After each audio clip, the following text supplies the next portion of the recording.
Ms Copsey. Thank you, President.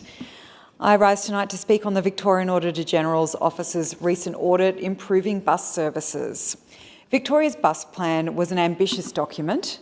It was a little light on detail, as is often the case, but it presented a bold vision for Melbourne's bus network to become a proper mass transit option by 2031.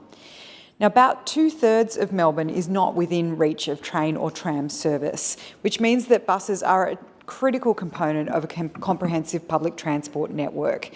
If we want to enable people to get from anywhere to anywhere in Melbourne by public transport, buses will have to be part of the solution. So making them a proper mass transit option is crucial. But the bus plan's ambition has not so far translated into action.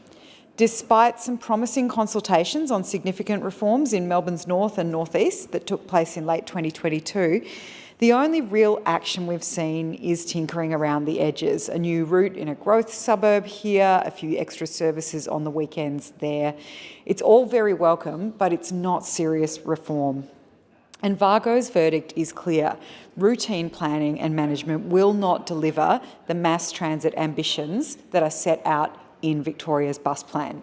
So the government cannot just keep tinkering around the edges and pretend that it's enough. We need proper bus reform to realise this vision. There is not some huge mystery here about what needs to happen. We know in broad terms what we need to do. And as the bus plan said, albeit without much detail, we need to unscramble the bus network and provide a network that is simple, direct, fast and frequent, that gets people where they need to go. Recommendations 1, 2 and 3 in Infrastructure Victoria's 2025 paper Fast Frequent Fare were to 1, increase frequencies, 2, optimise the network through fast and direct routes, and 3, extend operating hours.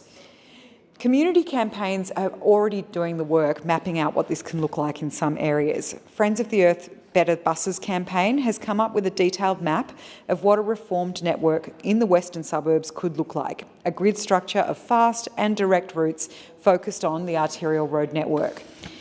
One of the first priorities identified in the bus plan, Action 1 of the 2021 to 23 period, was to develop the bus reform implementation plan, which would then set the path for that serious reforms. Now, we in the Greens saw this and we really looked forward to seeing that bus reform implementation plan published. When we hadn't seen any sign of it by February 2025, we asked the department about it in PAEC. They took that question on notice, but then when their answer finally came back, it didn't actually provide any information about the bus reform implementation plan.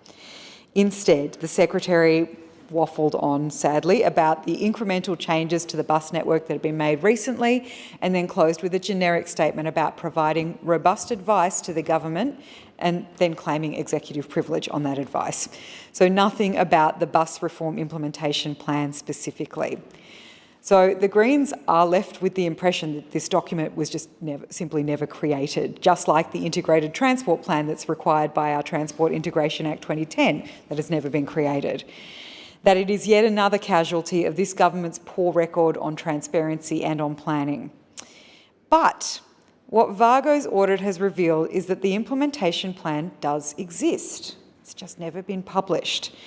And this lack of transparency is something that VAGO has rightly criticised. The Greens and the Victorian public still have not seen this document, but what we can glean from VAGO's audit is that the department's thinking is along the same lines as Infrastructure Victoria and along the same lines as the Community Better Buses campaign, a modern grid of frequent routes within 800 metres of most households.